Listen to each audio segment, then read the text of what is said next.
many years ago, when I was younger and even slimmer. And you look at me like, how could anybody be even slimmer, right? I had to translate for the big boss. His translator got sick, and I had to replace him at a very big diplomatic reception. So I ran to one of the stupid phones. There were no smartphones at the time. And I called the sick translator's home. And I yelled, "Big boss, me, translate! Anything special?" And he said, "Nothing special. Catch his hat." I said, "What?" Catch his hat. The big boss is such a guy, when he comes somewhere, he takes his hat off and puts it right in the air. Because there are always all these catchers, snatchers around, all these bodyguards, translators, who jumps up and grabs it. So you'll be the one. And besides, never, ever interrupt. When the big boss is speaking, never interrupt. So, catch his hat, never interrupt. Understand? Bang! Hung up. It was a sleepless night. And the next day, I went to the reception place. And when I come there, I said, "Wow! Just look at that snow white, crispy tablecloth, French champagne, and that seducing aroma of a pretty expensive perfume." And there was that quite nice crowd of diplomats. Tall men in their shiny military uniforms, beautiful women in their sexy evening dresses. And when I walked in, they all turned to me as if saying, "Oops, what is that? You don't look like a diplomat. Yeah, just get lost." So I thought, all right, I will step out and wait for the big boss outside. And he was big, that big boss.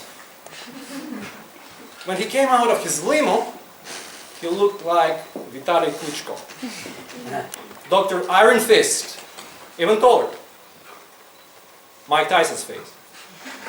You got the picture, right? And, more importantly, he had no hat on.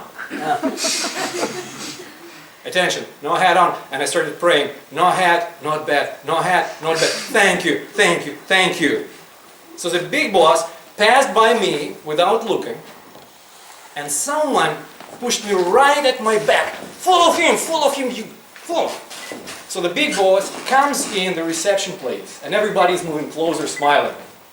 So the big boss grabs a glass of the red wine, and he starts talking. 3 minutes in a row, non-stop. And he says, "We are this, and we are that, and we are the best in the world." And in the end, he says, "Вітаю вас в Україні," which is, "Welcome to Ukraine," right? All right, welcome to Ukraine. And then he pauses, as if saying, "Just wait." But I can't. I don't remember a word of what he said, because this catch his hat, never interrupt. I got so scared of that big boss and all the diplomats. So I didn't remember a thing. And then somebody pushed me right at my back. Translate, you idiot! Yeah. And then the big boss got mad. His face turned red as that red wine in his glass. He turned to me, looked at me for the first time, and then he barked. "Translate!" And here I understood what the super here is.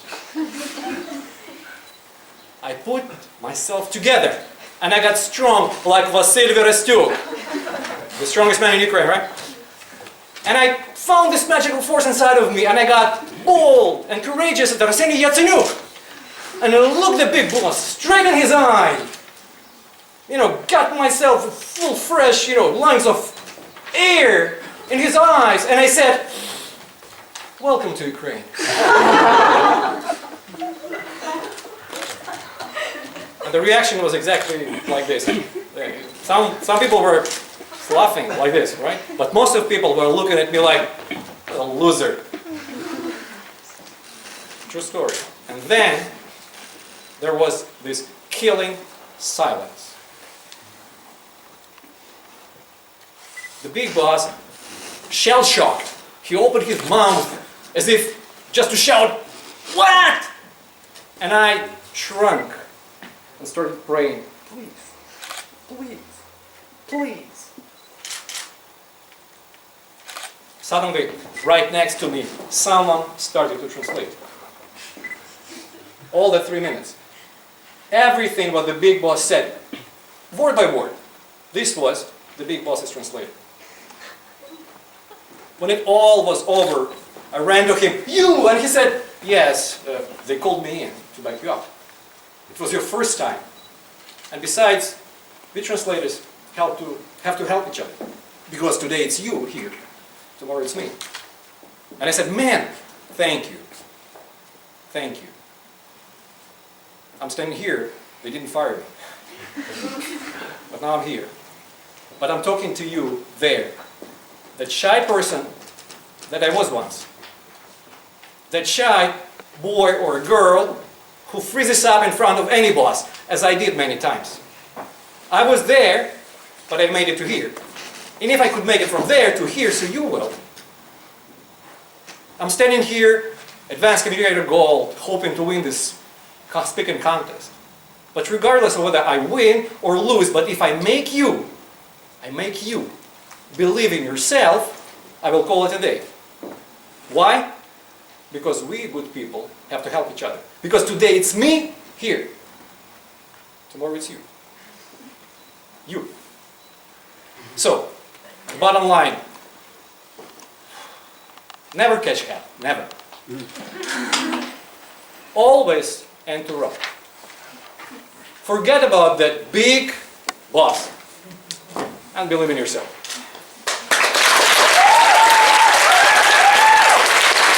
Did you meet any big bosses that were actually kind and nice? And the second question, if you were the big boss, what kind of directions would you give? Catch the hat? Don't interrupt? Well, my biggest boss, she's now at home, and she sent me a couple of messages already. She's the very nice, well, in terms of size, she's not that big, but in my eyes, she's the biggest boss ever. And I try to keep my big boss satisfied every second of the way.